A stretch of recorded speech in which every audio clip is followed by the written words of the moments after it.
Dictation start now. I should like now to make a few observations on the budget.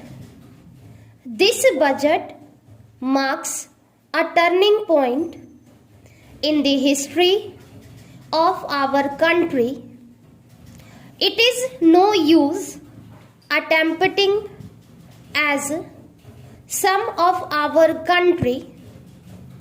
It is no use attempting as some of my friends have done, either to deprecate the budget very strongly or to suggest that we are not witnessing a new revolution in our methods of physical training and technique.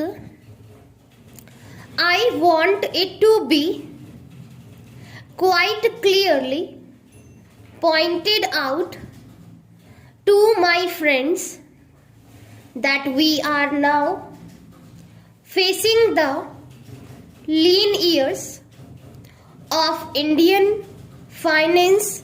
Hitherto, we had revenue surpluses which were a form of public saving and which were meant to be utilized for capital development. Hereafter, this form of revenue surplus would not be available.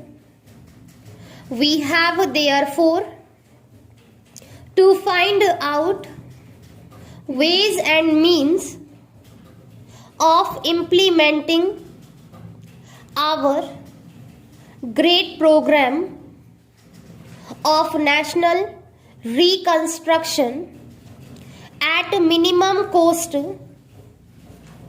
My point is that the deficit on revenue account would be of the order of about rupees 19 to 20 crores.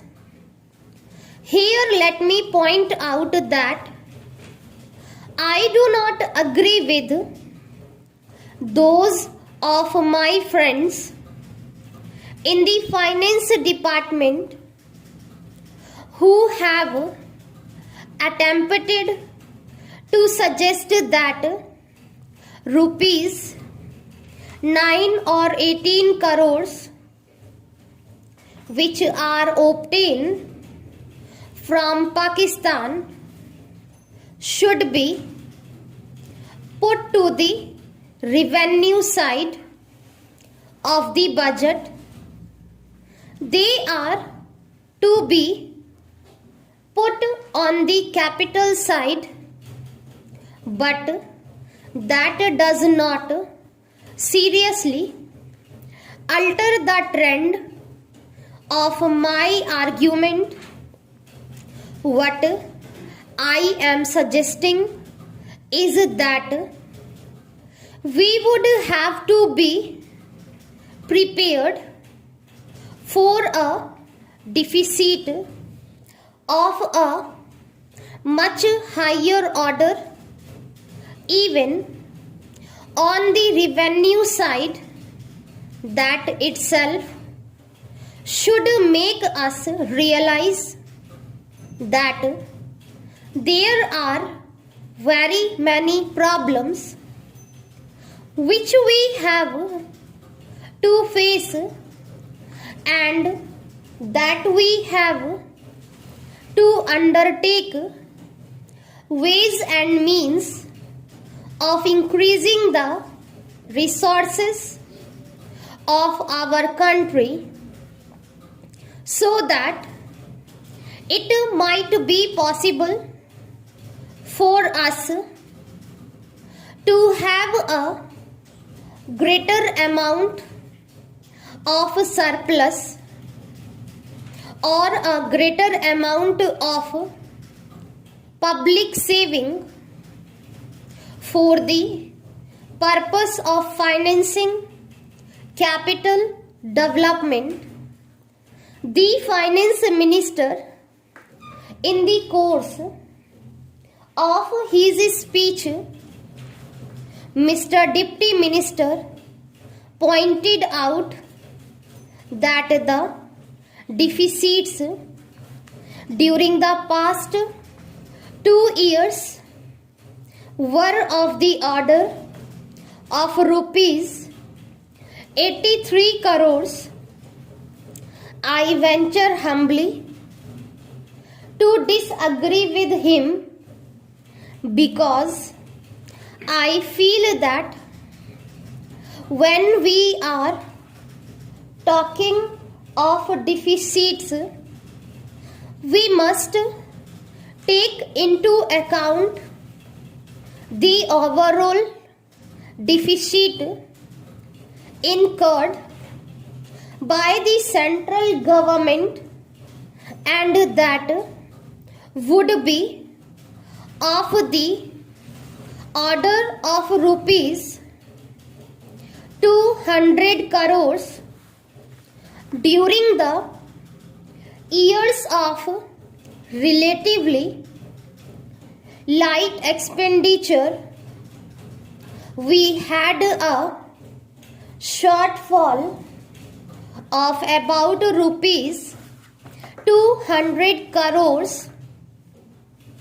Undoubtedly now, when we are going to have a very great amount of expenditure, we might have a greater amount of deficit, and we would have to find out ways and means of trying to meet our capital expenditure.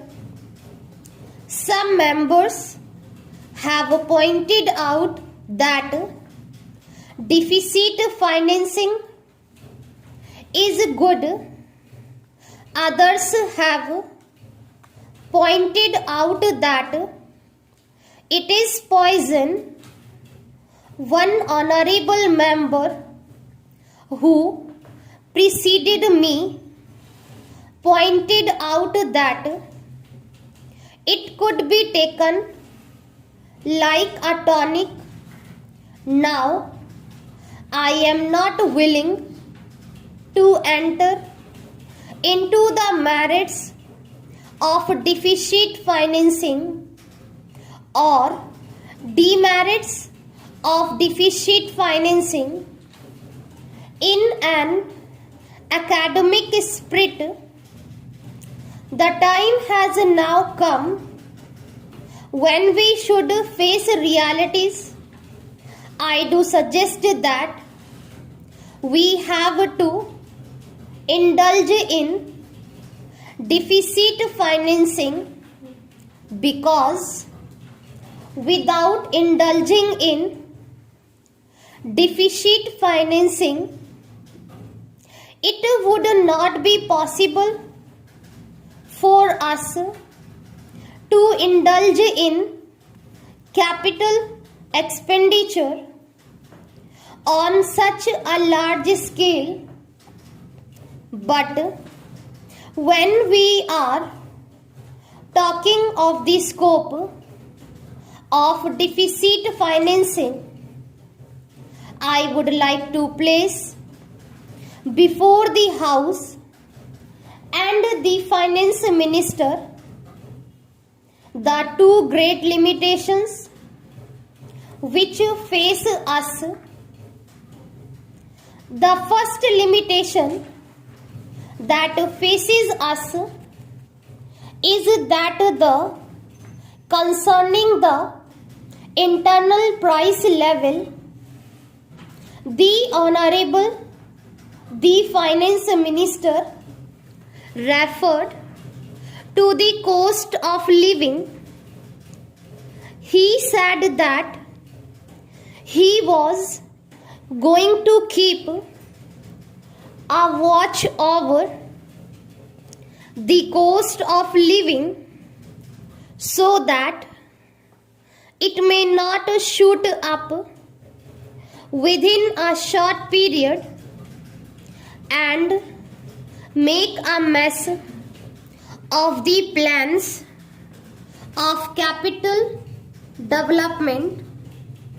But there is another limitation which has also to be borne in mind, a limitation which has not received as much notice as it should have done in all the discussions that have taken place on deficit financing.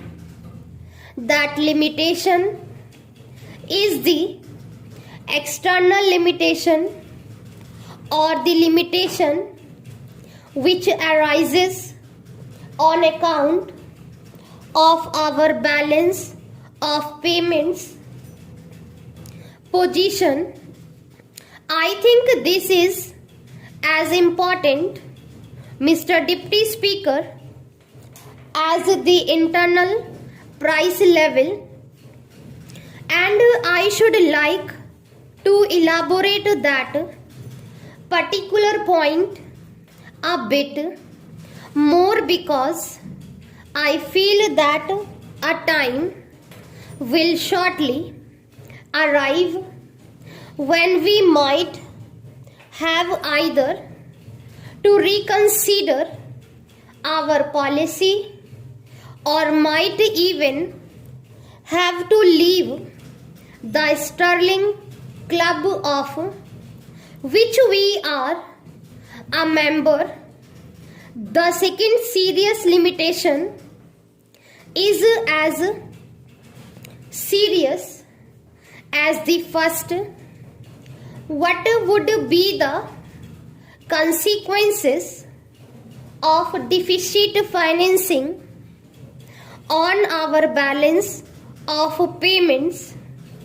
The Finance Minister in his budget speech points out that so far as the balance of payments position is concerned, they have now, whether it is by accident or design, a favorable balance, and they have contributed about rupees 63 crores to the dollar pool during the past 6 months. But the moment we indulge in deficit financing, we have to be prepared for worsening of our balance of payments.